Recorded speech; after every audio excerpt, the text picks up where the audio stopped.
رات کافی بیت چکی تھی، آسمان بادلوں سے ڈھکا ہوا تھا۔ پچھلے آدھے گھنٹے سے برف باری ہو رہی تھی، زمین کی سطح پر برف کی تہ جمنا شروع ہو گئی تھی۔ ہر طرف سرد ہوائیں سائیں سائیں کرتی چل رہی تھیں۔ ان بہت سے خوبصورت گھروں میں سے ایک گھر مسٹر ہیمل کا تھا، جس کی بالائی منزل کے ایک کمرے کی شیشے کی بڑی کھڑکی سے روشنی پھوٹ رہی تھی۔ کھڑکی سے اندر جھانک کر دیکھیں تو سامنے آتش دان نظر آئے گا، جس میں اس وقت لکڑیاں جل رہی تھیں۔ آتش دان کے سامنے بڑے صوفے پر ہیمل صوفے کی پشت سے سر ٹکائے بیٹھا نظر آ رہا تھا۔ وہ کسی گہری سوچ میں مستغرق تھا۔ سامنے پڑی میز پر شراب کی ایک بوتل پڑی ہوئی تھی، جس کے ساتھ ایک گلاس بھی دکھائی دے رہا تھا، جس کے ہیمل سوچ رہا تھا کہ وہ جلد ہی مارگریٹ کو اپنے دل کی بات کہہ دے گا اور جلد ہی اس سے شادی کرنے کے لیے قائل کرے گا۔ وہ جانتا تھا کہ مارگریٹ بھی اس سے اتنی ہی محبت کرتی ہے جتنی وہ اس سے کرتا ہے۔ وہ شکر ادا کر رہا تھا کہ اس کی جان لنگڑی آئزہ سے چھوٹی۔ ہیمل نے آئزہ سے لو میرج کی تھی۔ دونوں کی زندگی بہت اچھی گزر رہی تھی۔ ایک دن کہیں جاتے ہوئے ان کی کار کا ایکسیڈنٹ ہو گیا۔ بدقسمتی سے آئزہ کی دائیں ٹانگ گھٹنے سے کٹ گئی تھی، جبکہ ہیمل کو صرف خراشیں آئی تھیں۔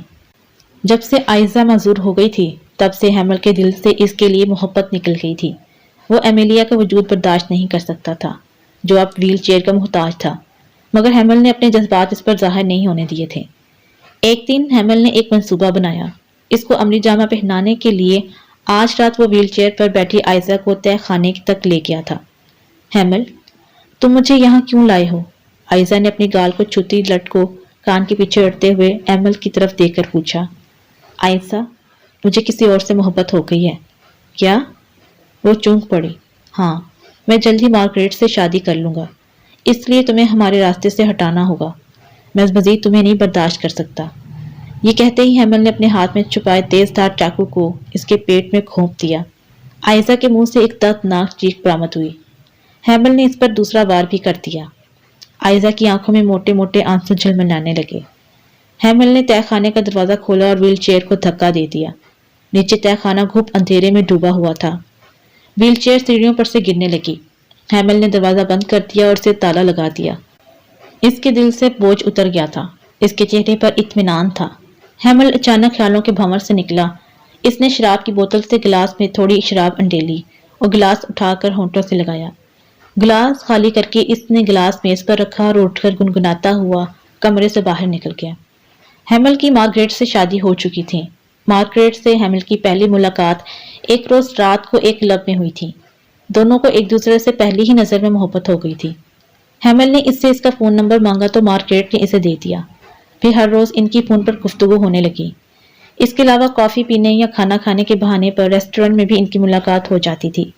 شروع میں دونوں میں سے کسی نے بھی اپنی محبت کے اظہار کی ہمت نہ تھی، مگر ایک دن ہیمل نے مارگریٹ کو سرخ گلاب دیتے ہوئے اپنی محبت کا اظہار کر ہی دیا۔ ساتھ ہی اس نے مارگریٹ سے شادی کی خواہش بھی ظاہر کی۔ مارگریٹ نے شرماتے ہوئے مسکرا کر پھول تھاما اور اپنی رضامندی ظاہر کر دی۔ ہیمل نے اسے آئزہ کے بارے میں نہیں بتایا تھا۔ اگر وہ آئزہ کے بارے میں اسے بتا دیتا تو یقیناً وہ اس سے شادی نہ کرتی۔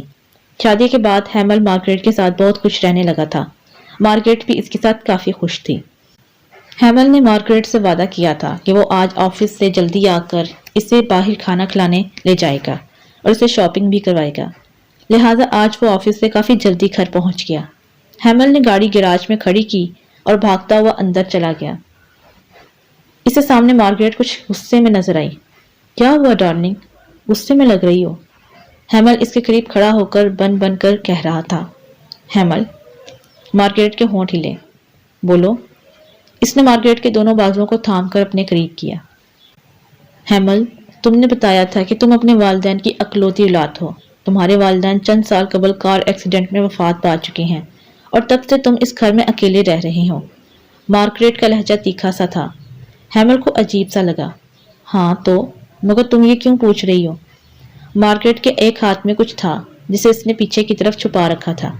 اس نے ہاتھ آگے کیا تو اس میں فریم میں بند تصویر نظر آئی، جس میں ہیمل اور آئزہ بھرپور انداز میں مسکراتے ہوئے نظر آ رہے تھے۔ تصویر دیکھ کر ہیمل کا رنگ اڑ گیا۔ یہ تمہیں کہاں سے ملی؟ آج جب میں اسٹور روم میں کچھ سامان رکھنے گئی تو وہاں ایک گتے کی پیٹی کے اوپر یہ تصویر پڑی نظر آئی تو میں نے اٹھا لی کہ ذرا تم سے پوچھ تو لوں کہ آخر تمہارے ساتھ اس تصویر میں یہ لڑکی ہے کون؟ یہ لڑکی؟ ہیمل کو کچھ سمجھ نہیں آ رہی تھی کہ آخر وہ کیا جھوٹ بولے۔ اس کے ماتھے پر پسینے کے ننھے ننھے قطرے صاف دکھائی دے رہے تھے۔ یہ لڑکی میری بیوی تھی، آخر اسے سچ بولنا ہی پڑا۔ مارگریٹ کے پیروں تلے زمین نکل گئی۔ وٹ؟ یہ کیا کہہ رہے ہو تم نے تو مجھے بتایا ہی نہیں تھا۔ کیوں ہیمل؟ اب یہ کہاں ہے؟ یہ مر چکی ہے۔ کیا؟ ہاں مر چکی ہے، اور میں نے مارا ہے اسے۔ اچانک اس کی زبان کو بریک لگ گئی۔ اس نے وہ حقیقت انجانے میں اسے بتا دی تھی جو وہ اس سے چھپا رہا تھا۔ مارگریٹ کے ہاتھ سے تصویر گر گئی۔ تصویر کا فریم فرش پر گر کر ٹوٹ گیا۔ اسے اپنی سماعت پر یقین نہیں آ رہا تھا۔ کیا تم نے ایک بے قصور عورت کی جان لی؟ قاتل ہو تم۔ اس کی آنکھوں سے آنسو بہہ رہے تھے اور اب وہ چیخ رہی تھی۔ ہیمل نے کسی طرح اسے خاموش کروانا چاہا، مگر مارگریٹ نے ہیمل کا اپنی طرف بڑھتا ہاتھ جھٹک دیا اور بھاگتی ہوئی اپنے کمرے میں چلی گئی۔ اپنے کپڑے نکالنے لگی۔ ہیمل اس کے پیچھے کمرے تک آ گیا تھا۔ مارگریٹ پلیز ایسا مت کرو۔ وہ اس کی طرف بڑھنے لگا تو مارگریٹ نے ہاتھ کے اشارے سے اسے روک دیا۔ قریب مت آنا میرے۔ مارگریٹ، وہ موجود تھی اور میرے اوپر ایک بوجھ تھی، اس لیے میں نے اسے مار دیا۔ وہ کافی بے بس نظر آ رہا تھا۔ مارگریٹ نے بریف کیس پیک کیا اور اسے گھسیٹتے ہوئے باہر نکل گئی۔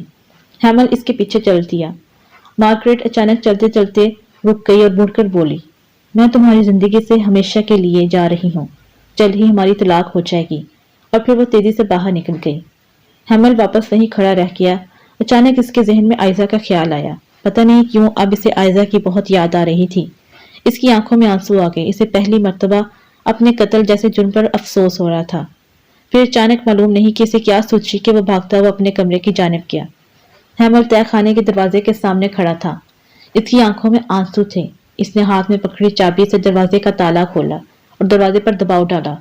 اگلے ہی لمحے دروازہ آواز پیدا کرتے ہوئے کھل گیا۔ بدبو کے بھبکے ہیمل کے نتنوں میں گھسنے لگے۔ سیڑھیاں اتر کر اسے الٹی پلٹی لاش نظر آئی۔ وہ بدبو اسی لاش جو آئزہ کی تھی وہاں سے نکل رہی تھی۔ ہیمل کے آنسو آنکھوں کی دہلیز پار کر رہے تھے۔ آئزہ مجھے معاف کر دو، میں نے تمہارے ساتھ بہت زیادتی کی۔ رومال کے پیچھے سے اس کی دبی دبی سی آواز سنائی دے رہی تھی۔ اس بدبو سے بھرے تہہ خانے میں چند لمحے بھی رکنا محال تھا۔ اچانک اسے اپنے پیچھے سے آہٹ سنائی دی۔ جب وہ مڑا تو وہ ناقابل یقین منظر دیکھ کر اس کے پیروں تلے سے زمین نکل گئی۔ آئزہ؟ اس کی ہلکی سی آواز گونجی۔ ہاں، یہ میں ہی ہوں، آئزہ۔ شاید تمہیں اپنی آنکھوں پر یقین نہیں آ رہا۔ اپنے ہاتھوں سے ماری ہوئی آئزہ کو زندہ دیکھ کے آئزہ نے پرسراریت سے بھرے لہجے میں کہا تو ہیمل کی ریڑھ کی ہڈی میں سخت لہر دوڑ گئی۔ نہیں، یہ محض میری آنکھوں کا دھوکہ ہے، یہ حقیقت نہیں ہے۔ وہ اپنے آپ کو یقین دلانے کی کوشش کر رہا تھا کہ یہ سراب ہے۔ آئزہ ویل چیئر کو گھسیٹتی ہوئی اس کے قریب آئی اور بولی، جانتے ہو میں یہاں کیوں آئی ہوں؟ چلو میں خود ہی بتا دیتی ہوں۔ انتقام لینے آئی ہوں، اپنی موت کا انتقام۔ آئزہ کے ہونٹوں پر پرسرار مسکراہٹ ڈگنے لگی۔ آئزہ کے ہاتھوں میں کلہاڑا نمودار ہوا۔ آئزہ پلیز مجھے معاف کر دو، اپنی محبت کے واسطے۔ محبت؟ وہ طنزیہ لہجے میں بولی۔ پھر اس نے ہاتھوں کو بلند کر کے ہیمل پر کلہاڑے سے وار کرنا چاہا کہ ہیمل جلدی سے سیڑھیاں کی جانب بھاگا، مگر بھاگتے ہوئے اس کا پاؤں مڑ گیا اور وہ دھڑام سے زمین پر گر پڑا۔ اس کا موبائل دور جا گرا اور پاور آف ہو گیا۔ زمین پر گرا ہیمل گردن موڑ کر آئزہ کو دیکھنے لگا۔ میں تمہیں ماروں گی نہیں، بلکہ تم سے تمہاری ایک ٹانگ چھین لوں گی۔ یہ کہہ کر اس نے اٹھتے ہوئے ہیمل کی طرف کلہاڑا اچھال دیا اور کلہاڑے نے اس کی ایک ٹانگ گھٹنے سے کاٹ دی۔ ہیمل بلند آواز میں چیختے ہوئے گر پڑا۔ ہر طرف خون پھیلنے لگا۔ ہیمل تڑپ رہا تھا جبکہ آئزہ کو سکون مل رہا تھا۔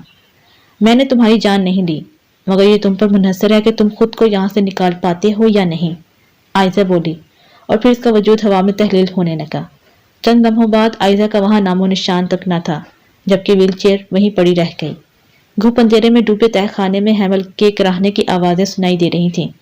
ہیمل خود کو تہہ خانے سے نہیں نکال سکتا تھا، لہٰذا وہ وہیں ایڑیاں رگڑ رگڑ کر مر گیا۔